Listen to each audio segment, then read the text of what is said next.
fenna nabagamba fenna buli alina omukyala na buli mukyala yenna alina omwami wallahi 99% fenna oyinza okusanga nga tewali yali niyanga mu kwagala okuwasa bwe yali ateeka priority oyo gwalina yazirina n'agamba nti we remarry again seeka mugulu mwolaba mukazi wo ngaakuyitako wakasato ngaamuyitako wange ngampitako agenda wooli alaba oli yali beta nze ndabona omukyala yali beta life bwekyo baliwo ku bulimba tuliwo ku bulimba era wookirabira ekyo buli awagula nti awasa second wife oba third wife talina gwaleeta ng'alina ekimu ku biri ebitendo by'oli asooka aleeta mulala nuko omusajja ono bulijjo ndi naye nga manyi nti agala abantu abafaanana ngange ogenda okulanga aleese mulala n'oganda ekitegeeza bulijjo nzali naye nga bwebityo bye bifaanana muganda wange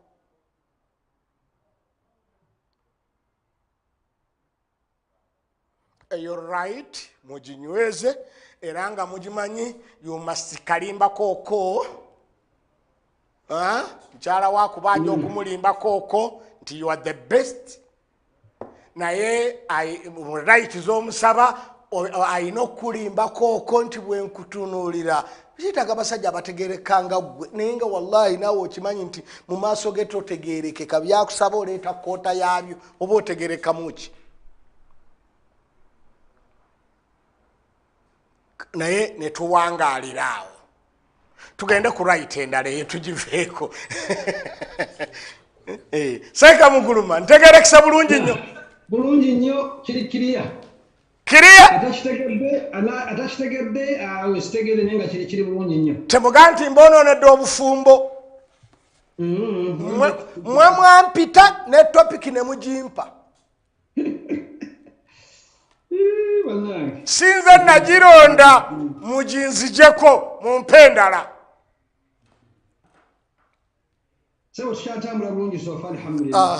baganda bange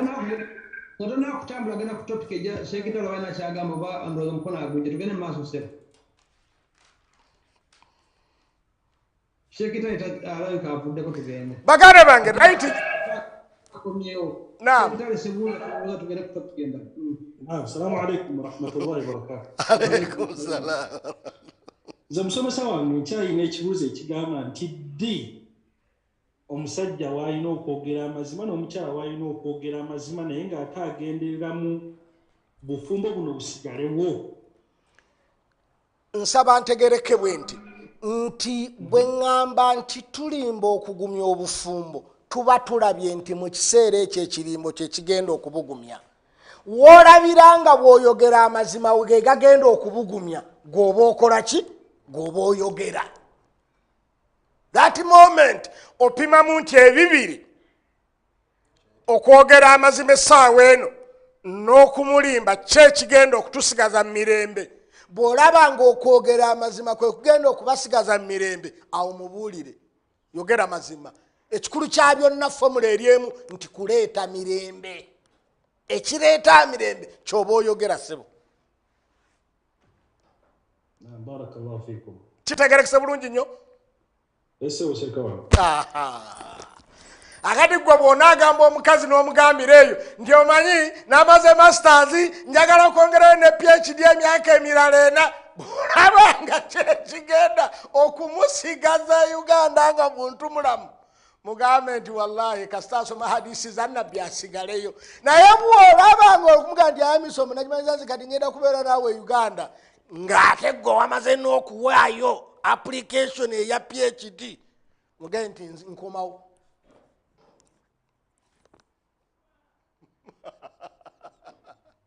Baganda bange tugenda ku kigambo ekigamba right eddako. Right eddako. Seeka muguluma. Dokita Kasaato musibireyo ekisumuzo sooka okikasuke mu kaabuyonjo. Abeere mbyuma. Right eddako baganda bange nsaba tugikwate na bwegendereza tugitandike kati Allah bw'anaatuwadde obulamu tunaagimaliriza.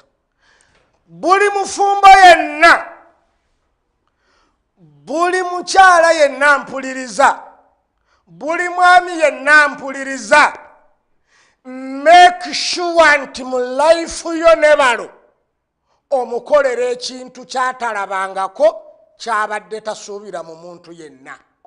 Kinoonye mu mbeera yonna kasebeera nga nnungi.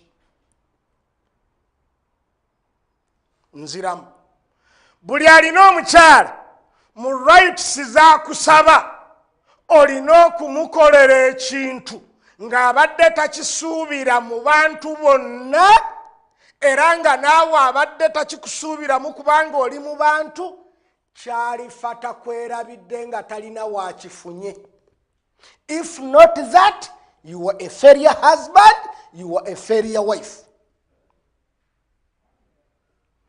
Buli mufumbo, make sure omwami nti mukyala wo omukola ekintu, omukolera ekintu kyatalina musajja gwakisuubiramu, naawe omukyala olina okunkolera ekintu kyembadde sisuubira mu mukyala yenna kukinkolera ate nga nange mbadde sikimanyi.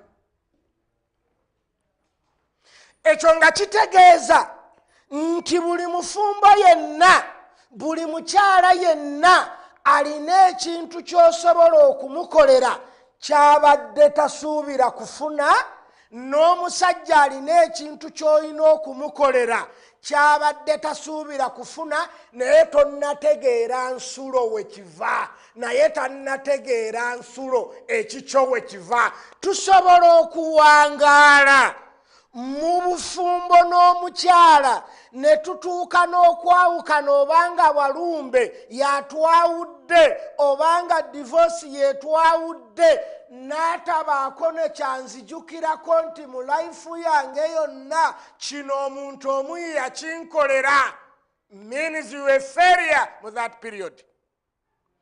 You have to make sure nti onoonyayo ekintu nga mukazi wo talina kyagenda gisanga walala. Naawe omukyala olina okunoonyayo onkolera ekintu nga sirina wenkisuubira walala. Ekyo nga kitegeeza nja kujjukira nakyo mpaka yaumal qiyama. Ne bw'olifumbirwa abasajja 10, nze wange kisigala nga kyekyo, ne bwe ndiwasa abakazi 10 kisigale ng'ekyo nkikujjukirako nga teri mukazi yali akinkoledde. I don't know it. Mukazi wo kiki ekimumalamu n'amanya nti kino alhamdulillah nali sikisuubira, naawe omukyala tamanyi, nange simanyi kyensobola kugamba nti omukyala akolere kino kyobadde tosuubira. Teri kufa abakimanyi, buli omu akinoonye mu munne. Buli omu akinoonye mu munne, kubanga obufumbo gye butandikira psychology waabwo kiringa bw'olaba kisenge. Bino byonna bye tukola kiringa kukuba musumaali ku kisenge. Olina akubako omusumaali inchi 2 erina weekoma, inchi 6 erina weekoma, waliwo ogubomola ni guyitamu. Kakati nze nkugamba, you have to make sure nti obomola, ofuna omusumaali ogubomola n'otuuka mukazi wo we batatuukanga mu bwongo bwe, naye n'akutuuka we batatuukanga, n'amanya nti kino ku nsi teri yali akinkoledde era sisuubira kukifuna mu mukazi yenna, n'abeera hopeless mu bakyala, n'omukyala n'abeera hopeless mu basajja. Buli omu akinoonya. I don't know it, you don't know it. Look for it. Nabi Muhammad sallallahu alayhi wa sallam challenge eriwo nti mutunulire. Nabi Muhammad sallallahu alayhi wa sallam mu bintu byonna ebyasinga okumunyiga kubeera mulekwa, nga azalibwa bwomu, kitaawe afudde ng'ali mu lubuto, era n'abali abaali bamuwakanya kye basingako okumuvuma kyali kimu nti oli wa nkuggu. Ow'enkuggu yaliwa talina babe, talina baana, talina baganda be baga nti baabano bonna baana ba taata muto baani, ng'ali bw'omu bwa Namunigina talina gwateesa naye. That why psychologically Nabbi Muhammad okuprezinga mu bakyala bonna Khadija, era kayajjayo keeko nti Khadija Katonda yamumpaamu abaana, nali bubi nga sirina mwana, ndi bwa Namunigina, bonna abaana Khadija yabazaala, nenfuna family because of Khadija. Awo Khadija we yayabiza omutima gwa Nabbi, n'atuuka okubanga ne bw'awasa abakazi 11 teri atuuka Khadija. Yamufunira abaana kye yali talina that moment, ng'ali yekka, talaba mutowe, talaba mukulu we, talaba mwana wa nnyina, talaba kyali bw'omu. Khadija n'atandika okumufukumulira abaana, omu, babiri, basatu, Nabbi n'agenda nga buli mwazaala akaana n'azimba nti nange wendi, ne bamuyita taata gundi. Bwe baali baga nti wankuggu atuuse okubeera taata gundi, ekyo Khadija yakuba wala nnyo. Yakuba wala nnyo bonna abakyala abajja oluvannyuma lwe nga Nabbi abalaba, naye nga Khadija yamuyingira dda mu bwongo. Not because nti Khadija yalina enkizo oba mu buliri oba muki, naye enkizo ye yali nti Khadija yanzaalira abaana nenva mu kumpita ow'enkuggu. The question is, your husband agenda kubalako kiggwe ne bw'olifa ne bw'olivaawo. The question is, mukyala we agenda kubalako ki? Nti wallahi ndabye abasajja, naye omusajja wange gundi yagenda wola ku lwa ABCD. Gwe kikyo ntuusizaako mukyala wange, nsobola okuba nga nkujjukira mu bakyala bonna. Gwe kikyo otuusiza ku mukyala wo, ku mwami wo, nti mu bantu bonna gwe gwalijjukira ku ekyo. Kiki ky'omukoledde ng'abadde hopeless okukifuna elsewhere? Mmwe bwe tubeera hopeless mutwongerayo bwongezi. Sente zimpeddeko nongoba nonviira. Omukazi alemeddwa okuzaala mu kifo ky'okumukuuma amanye nti ono omusajja mu basajja bonna yagumiikiriza obugumba bwange, ate omugobera ekyo n'okimulangira n'okimulangira. Kati agenda okutunula bw'ati Makka ne Madina nga talina kikulu kyakubalamu nti yankolera kino, nali sikisuubira elsewhere.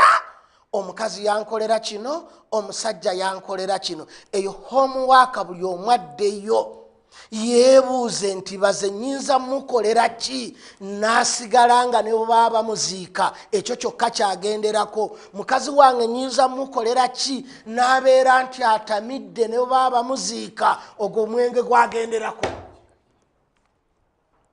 Ekyo buli omu agende nakyo, akirowooze, asome munne, obulamu bwe kikye bwetaaga, life ye kikye yeetaaga, wo wali loophole nga nnene gwogibeere, asobola okubanga in her life oba in his life tamanyiyo kye bayita musajja okujjako gwe, ng'oli tamanyiyo kye bayita mukyala okujjako gwe. Tukomye ku Nabbi Muhammad sallallahu alaihi wasallama. Why yayagala nnyo Khadija? Yalina enkizo, kubanga in the moment Nabbi we yeetaagira kampani ya family, Khadija we yamuweera abaana, we yazaalira abaana. Nga Nabbi ali sirina mwana kye bamuvuma, Khadija n'ayiwa abaana ng'alinga atamanyi kye bayita family planning.